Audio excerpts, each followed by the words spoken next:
Shalom, Bapak Ibu yang kami kasihi di dalam nama Tuhan Yesus. Kita bersyukur kalau pada pagi ini Tuhan masih memberikan kesempatan kepada kita untuk beribadah di rumah kita masing-masing.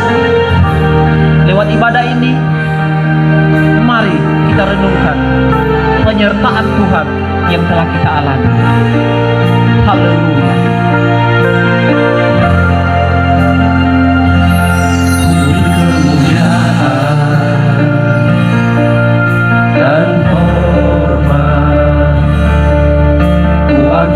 Suara pujian, ku agungkan nama-Mu, ku beri kemuliaan dan hormat. Ku akan suara pujian, ku agungkan nama-Mu, sebab Kau besar, perbuatan-Mu ajaib, tiada seperti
Kepada Kau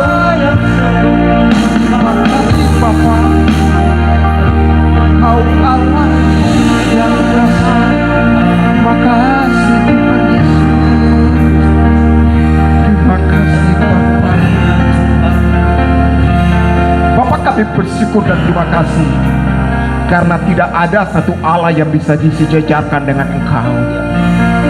Engkau menerima segala kemuliaan, hormat dan pujian. Kalau pagi ini kami bisa bersyukur, kalau pagi ini kami bisa beribadah, menaikkan pujian syukur kami, itu karena Engkau Allah yang baik dalam hidup kami. Engkau telah melakukan perkara-perkara besar Bapa. Di saat kami lemah, Bapa berikan kekuatan.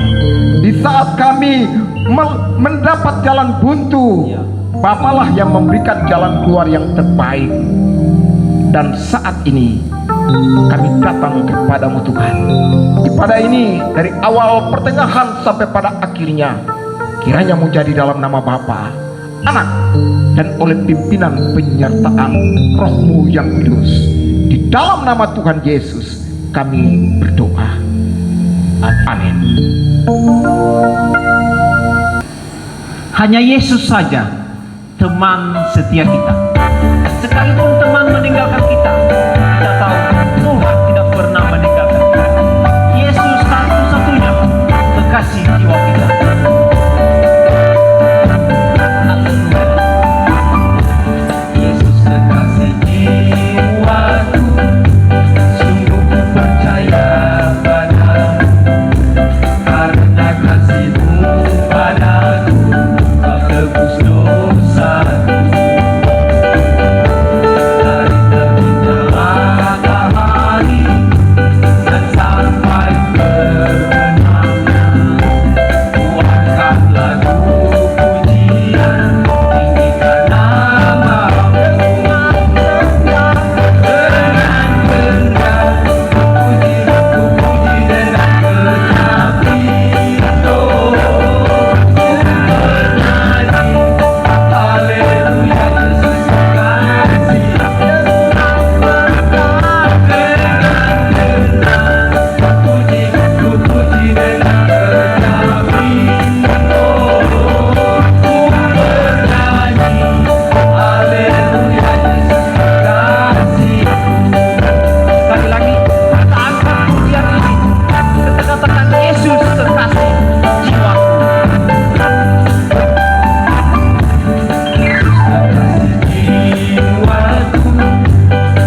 kita akan mempersiapkan hati kita untuk memberi persembahan pada Tuhan.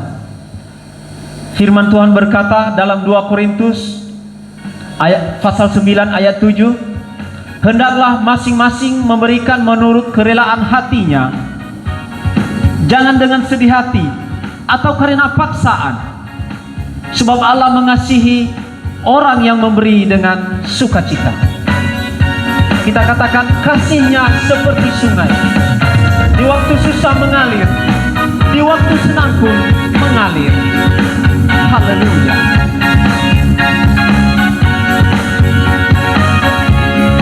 Kasihnya seperti sungai, kasihnya seperti sungai, kasihnya seperti sungai di hatiku,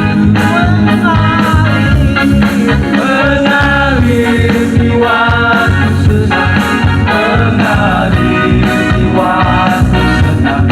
Kasihnya seperti sungai di hati, Berkatnya seperti sungai, berkatnya seperti sungai, berkatnya seperti sungai, berkatnya seperti sungai di hati. Oh, mengalir di waktu susah, mengalir di waktu senang, berkatnya seperti sungai di hati. Kuasanya seperti sungai, kuasanya seperti sungai, kuasanya seperti sungai di hati. Oh, mengalir di Mengalir di waktu susah, mengalir di waktu senang, kuasanya seperti sungai di hati. kuasanya seperti sungai yang hatiku. Kuasanya seperti sungai di hatiku, Kuasanya seperti sungai di hatiku. kuasanya seperti sungai di hatiku.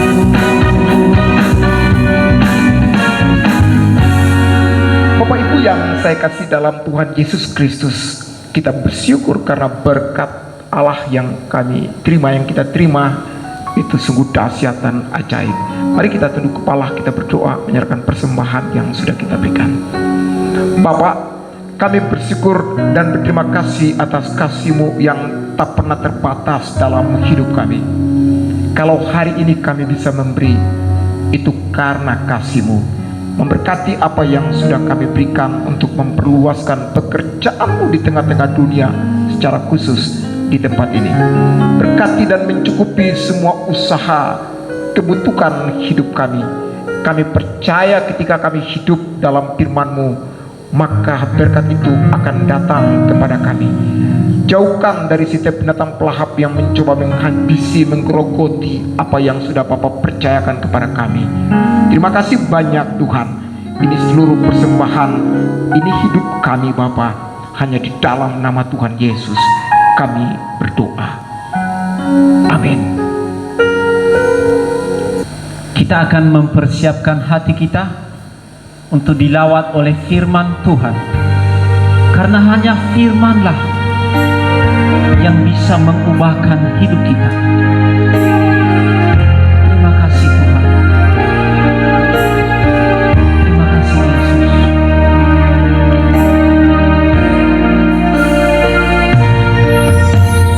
Firman-Mu berkata Kau besertaku,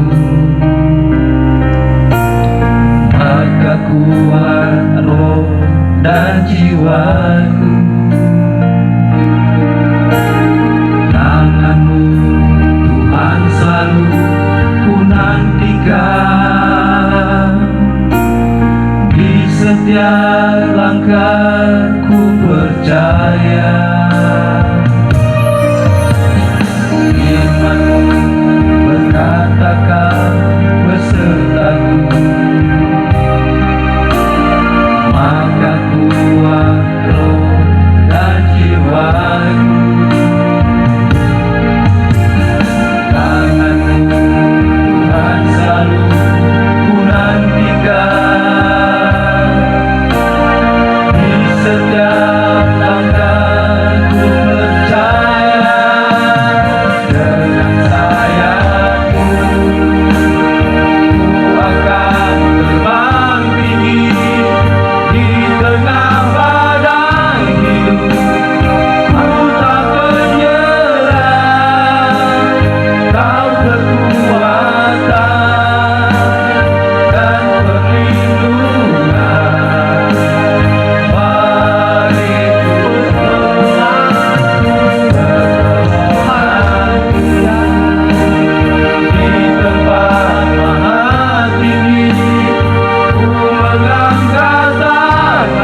Selamat pagi Bapak Ibu dan saudara sekalian. Mari kita berdoa sebelum kita mendengarkan firman Tuhan. Tuhan Yesus, Allah yang penuh kasih, saat ini kami mau mendengarkan kebenaran firman-Mu dan penjelasannya. Kiranya Tuhan tolong kami dengan penerangan Roh-Mu, untuk kami mengerti dan paham akan maksud dan kebenaran Tuhan, untuk kami terapkan dalam hidup kami sehari-hari. Terlebih dahulu basuh hati pemikiran pendengaran kami untuk firman-Mu, supaya firman Tuhan benar-benar boleh kami tangkap makna intisari dari kebenaran ini, supaya kami menjadi pribadi-pribadi yang dibaharui. Dalam nama Tuhan Yesus kami mohon pertolongan Roh-Mu. Amin. Ibu bapak dan saudara sekalian, firman Tuhan hari ini diambil dari Efesus pasal 4 ayat 17 sampai ayat 24. Demikian bunyi firman Tuhan. Manusia baru. Sebab itu kukatakan dan kutegaskan ini kepadamu di dalam Tuhan, jangan hidup lagi sama seperti orang-orang yang tidak mengenal Allah, dengan pikirannya yang sia-sia dan pengertiannya yang gelap, jauh dari hidup persekutuan dengan Allah, karena kebodohan yang ada di dalam mereka dan karena kedegilan hati mereka. Perasaan mereka telah tumpul sehingga mereka menyerahkan diri kepada hawa nafsu dan mengerjakan dengan serakah segala macam kecemaran. Tetapi kamu bukan demikian, kamu telah belajar mengenal Kristus, karena kamu telah mendengar tentang Dia dan menerima pengajaran di dalam Dia menurut kebenaran yang nyata dalam Yesus, yaitu bahwa kamu berhubung dengan kehidupan kamu yang dahulu harus menanggalkan manusia lama dan yang menemui kebinasaannya oleh nafsunya yang menyesatkan, supaya kamu dibaharui di dalam roh dan pikiranmu, dan mengenakan manusia baru yang telah diciptakan menurut kehendak Allah di dalam kebenaran dan kekudusan yang sesungguhnya. Ibu bapak dan saudara sekalian, manusia baru adalah identitas kita sekarang. Perubahan hidup tidak terjadi secara otomatis atau instan di saat kita percaya pada Yesus Kristus Tuhan kita, tetapi merupakan sebuah proses. Walaupun kasih anugerah Tuhan sudah memberikan kekuatan pada kita, kita tetap perlu disiplin, taat di dalam proses ini. Rasul Paulus memberikan penjelasan siapakah kita dulu dan siapakah kita sekarang. Latar belakang kita di masa lalu disebutkan di dalam ayat 17 sampai 19 tadi. Pikiran yang sia-sia. Kita dari awal sudah rusak dan berdosa sejak lahir, memiliki dosa warisan, pikiran dan hati yang memang menikmati dosa, berpikir seenaknya sendiri, jauh dari Allah, semau-maunya, tanpa kendali. Itu kita dulu. Kemudian pengertian yang gelap, pemahaman yang salah.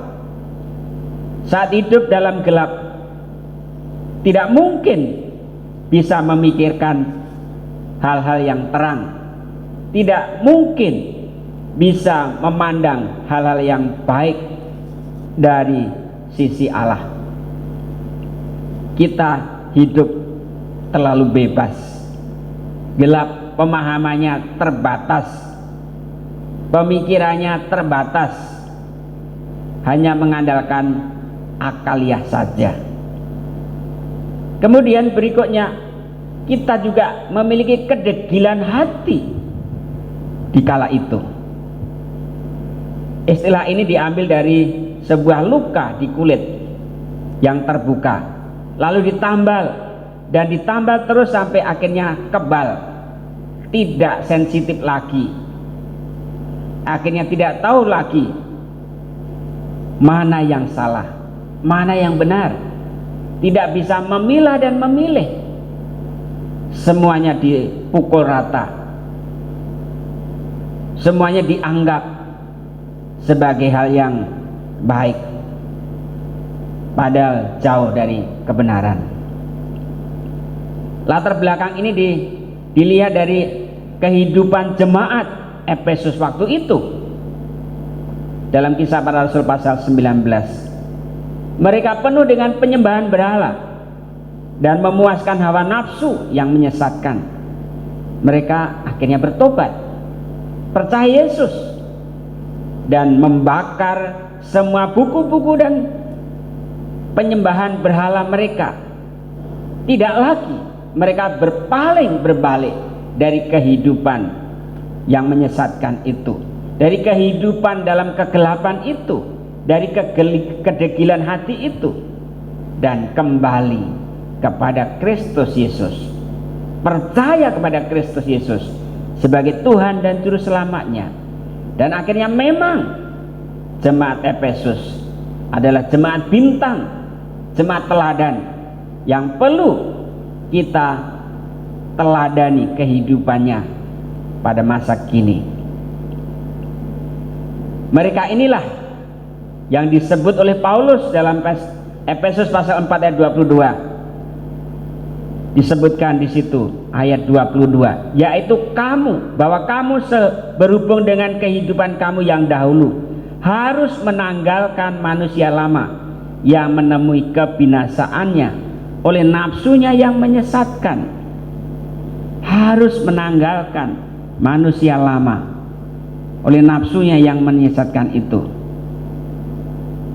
Ditanggalkan, dibuang, tidak dipakai kembali.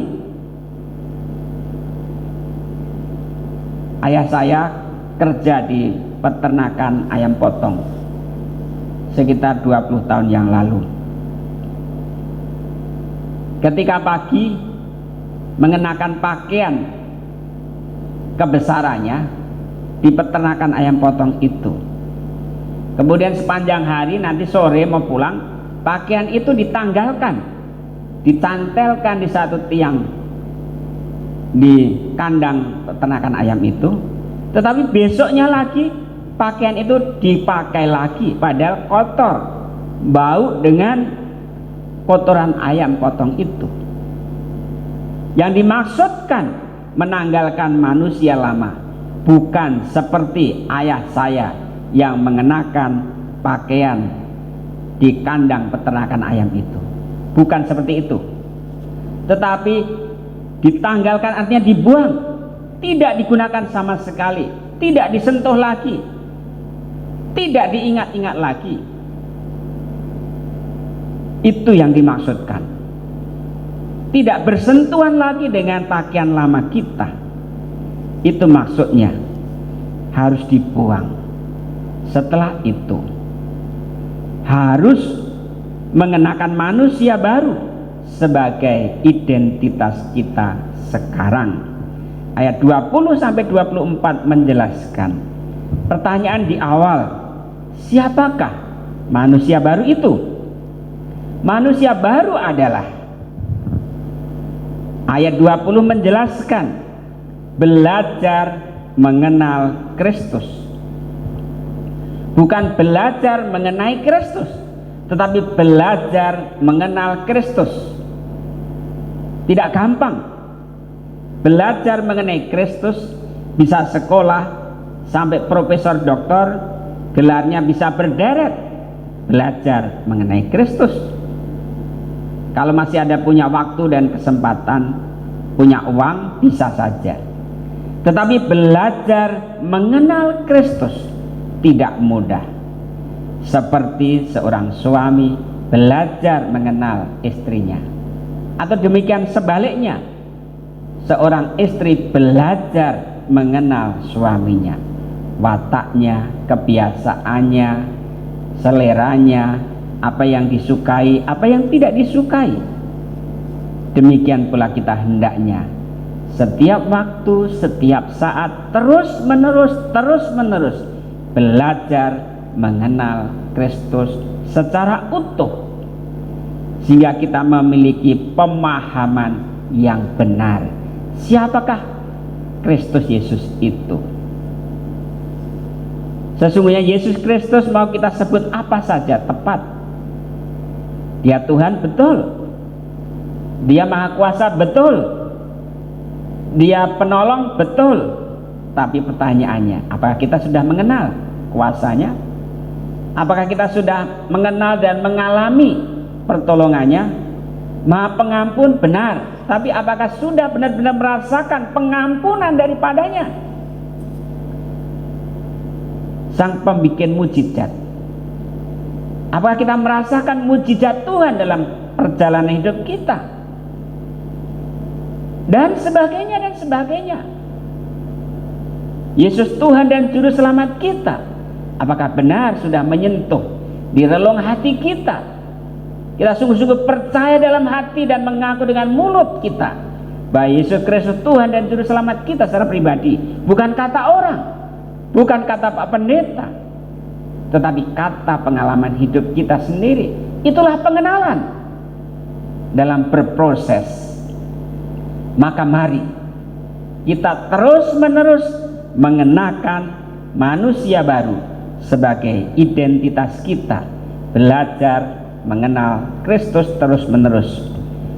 Sekali lagi kita diingatkan supaya kita menanggalkan manusia lama.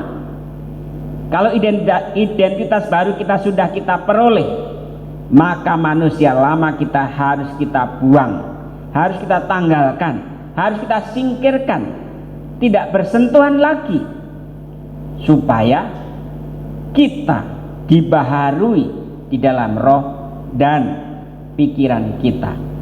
Syarat untuk bisa dibaharui roh dan pikiran kita adalah harus wajib hukumnya menanggalkan manusia lama. Ketika itu kita kerjakan, roh dan pikiran kita diperbaharui, sehingga kita memiliki pemahaman yang benar siapa Yesus Kristus itu, memiliki pemahaman yang benar siapa Juru Selamat kita itu, memiliki pemahaman yang benar kepastian kita masuk surga, berada dalam jaminan di dalam karya Yesus di kayu salib, dan banyak hal lagi. Berproses di situ terus menerus, pemahaman kita diperkaya, ditambah-tambahkan, karena roh dan pikiran kita dibaharui terus menerus. Rahmat Tuhan tersedia selalu baru setiap hari, bukan rahmat yang basi, tetapi rahmat baru disediakan. Itu pun butuh pemahaman dan pengenalan dari diri kita pribadi. Berikutnya, mengenakan manusia baru, ayat 24 tadi, yang diciptakan menurut gambar, menurut kehendak Allah di dalam kebenaran dan kekudusan yang sesungguhnya. Diciptakan menurut kehendak Allah, bukan kehendak kita. Artinya inisiatornya Tuhan, prakarsanya dari Tuhan, bukan kita. Itu mencerminkan bahwa Tuhan mengasihi kita. Itu mencerminkan bahwa Tuhan punya peran serta yang penuh terhadap diri kita, orang per orang, pribadi per pribadi, di dalam kebenaran dan kekudusan yang sesungguhnya. Artinya landasannya jelas, landasan kebenaran dan landasan kekudusan yang dari Allah sendiri, supaya kita mengecap seluruh kebaikan Tuhan. Betapa bahagianya kita, betapa sukacitanya kita menghidupi identitas baru kita ini sebagai manusia baru. Syaratnya adalah menanggalkan manusia lama dan akan memperoleh perkara-perkara yang gilang gemilang ke depan, sehingga sesungguhnya kekristenan kita ini adalah kekristenan yang semarak, kekristenan yang penuh kegembiraan dan sukacita di dalam Tuhan kalau kita rela bersedia untuk menanggalkan manusia lama dan hidup dalam identitas baru kita, terus menerus cerminan hidup di dalam Tuhan, menyadari seperti Galatia 2 ayat 20, hidupku bukanlah hidupku lagi, melainkan Kristus yang hidup di dalamku, dan hidupku sekarang yang kuhidupi di dalam daging oleh karena percaya kepada Anak Tunggal Allah yang telah menyelamatkan aku. Kita tidak sendirian, Allah diam di dalam diri kita. Immanuel, Tuhan beserta kita. Ada kerjasama. Syaratnya untuk terjadi kerjasama adalah kita wajib menanggalkan manusia lama, pikiran yang sia-sia ditanggalkan, pengertian yang gelap ditanggalkan, dibuang, kedegilan hati kita dibuang, dan diganti dengan pemahaman yang baru. Oleh karena pertolongan Roh Kudus, maka kita akan dibaharui roh dan pikiran kita itu. Luar biasa. Jadi ibu bapak dan saudara sekalian, menjalani kehidupan Kristen kita adalah sebuah proses. Sebuah proses terus menerus. Meskipun kita memiliki sifat baru, betul. Meskipun kita memiliki identitas baru, betul. Kita tidak secara otomatis mempunyai pikiran-pikiran yang baik dan benar yang menjadi sifat baru kita dalam Yesus. Tidak. Perlu terus-menerus belajar. Perlu terus-menerus berproses, tetap bersandar kepada kuasa Tuhan untuk menolong kita, supaya pikiran dan roh kita dibaharui oleh kuasa Allah sendiri. Akan tetapi kita harus terus-menerus mendengar Allah berbicara, terus-menerus taat kepadanya. Kita mesti memiliki cara berpikir dan bertindak secara baru yang diberikan oleh Roh Kudus. Maka setiap waktu mari kita dengar-dengaran suara Roh Kudus berbicara. Mari setiap waktu, setiap saat kita dengar-dengaran firman Tuhan sebagai otoritas tertinggi untuk kita mengambil keputusan, sebagai otoritas tertinggi untuk kita mengambil sikap, sebagai otoritas tertinggi untuk kita melihat kebenaran itu. Jangan sampai kita dikecoh seolah itu suara Roh Kudus pada suara hati nurani kita sendiri yang salah. Maka harus selalu diterangi oleh firman Tuhan. Setiap hal yang kita terima, setiap hal yang kita dapatkan diterangi oleh kebenaran firman Tuhan. Cocok tidak dengan firman-Nya, supaya kita bisa mengambil sikap dan keputusan secara benar. Tapi percayalah, jikalau kita mengenakan manusia baru kita, Roh Kudus tidak tinggal diam. Roh Kudus pasti akan menolong dari waktu ke waktu, dari saat ke saat, karena kita bekerja sama. Pesannya adalah jangan dukakan roh Allah yang ada dalam diri kita masing-masing. Kita berdoa. Bapa di surga, kiranya kebenaran firman Tuhan pada kesempatan ini boleh kami terapkan dalam hidup kami sehari-hari. Kami bisa mencerminkan identitas baru kami sebagai manusia baru, sebagai ciptaan baru. Yang lama sudah berlalu dan yang baru sudah datang. Karena kami menyadari bahwa hidup kami bukanlah hidup kami sendiri lagi, melainkan Kristus yang hidup di dalam hidup kami.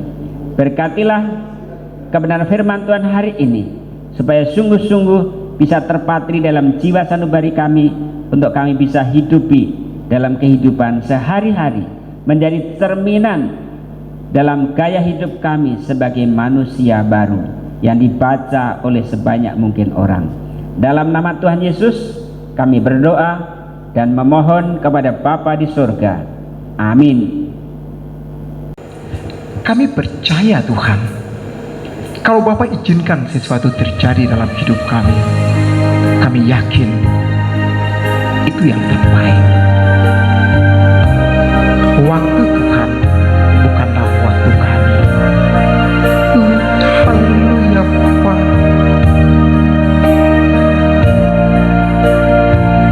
Bila Kau izinkan sesuatu terjadi, ku percaya semua untuk kebaikan.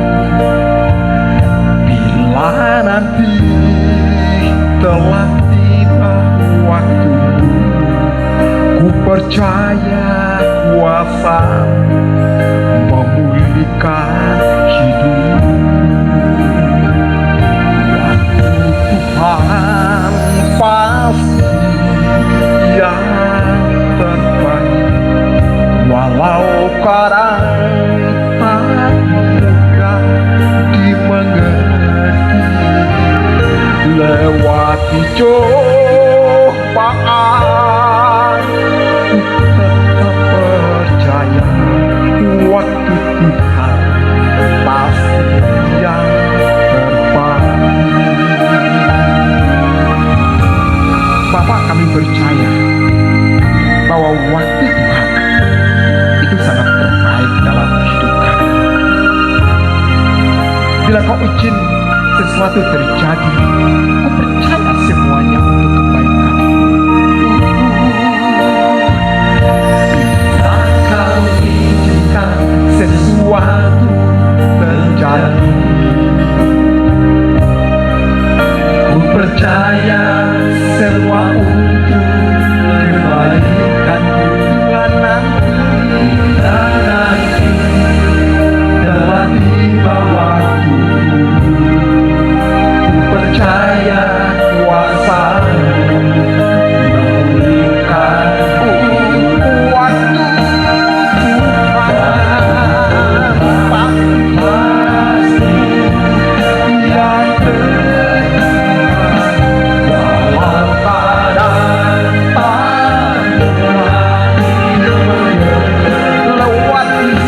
mudah lewati cobaan, ku tetap percaya waktu Tuhan pasti waktu Tuhan pasti yang terbaik. Pasti yang terbaik. Walau kadang tak mudah lewati cobaan, ku tetap percaya waktu Tuhan pasti lewati cobaan. Lewati cobaan, ku tetap percaya waktu Tuhan pasti yang terbaik. Haleluya Bapa, waktu-Mu sangat terbaik bagi kami Tuhan. Terima kasih Tuhan Yesus. Mari kita tunduk kepala, kita berdoa. Bapa, kami bersyukur dan terima kasih kalau Bapak izinkan kami untuk mengalami pergumulan. Kami yakin bahwa itu yang terbaik dalam hidup kami. Bapa sementara membentuk kami untuk kami dewasa di dalam Engkau. Dan Tuhan tolong kami. Kami sudah mendengar Bapak bicara. Biarlah firman yang kami dengar, Tuhan tanamkan itu di hati kami. Ubah kami seturut dengan kehendak-Mu. Bentuk hidup kami Bapa.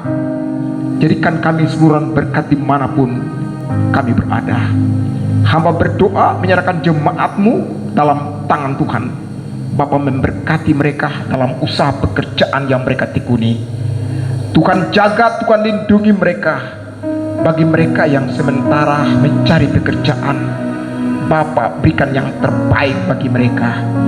Kami berdoa menyerahkan keluarga-keluarga yang sementara dalam pergumulan, baik itu kesehatan, kami serahkan dalam tangan-Mu Tuhan. Menyerahkan anak-anak kami yang berpendidikan mulai dari tingkat SD sampai ke perguruan tinggi.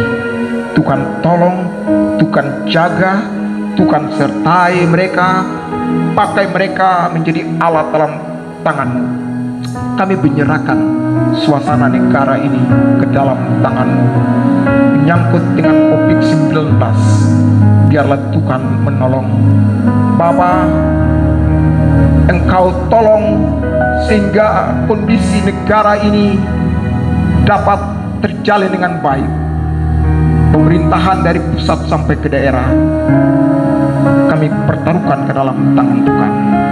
Gereja-gereja Tuhan Engkau memberkati dan pakai menjadi alat dalam tangan-Mu Tuhan. Kami ini menjadi alat berkat, alat anugerah di negara dan bangsa kami ini Tuhan. Terima kasih banyak Bapa. Ini pinta dan doa kami yang kami naikkan bukan dengan nama lain, tapi hanya di dalam anak-Mu Tuhan Yesus Kristus.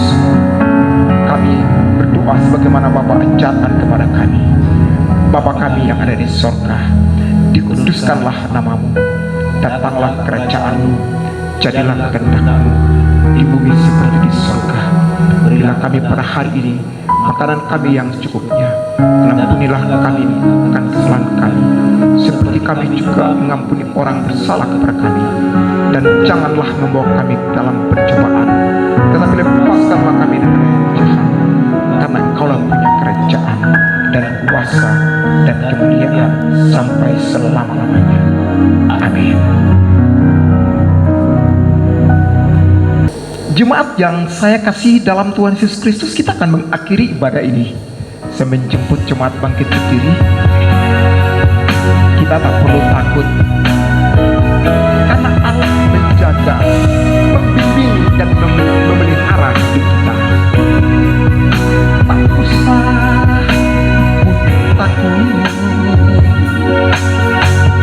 Tak usah ku takut, Allah menjagaku. Allah menjaga.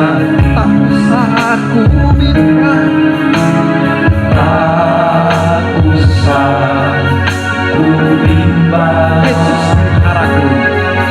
Yesus pelihara. Tak usah susah, Tak usah ku susah. Roh Kudus hiburku. Roh Kudus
dan terimalah berkat Tuhan. Tuhan memberkati engkau dan melindungi engkau. Tuhan menyinari engkau dengan wajah-Nya dan memberi engkau kasih karunia. Tuhan menghadapkan wajah-Nya kepadamu dan memberi engkau damai sejahtera hari ini, kekal sampai Tuhan Yesus datang pada kali yang kedua. Amin.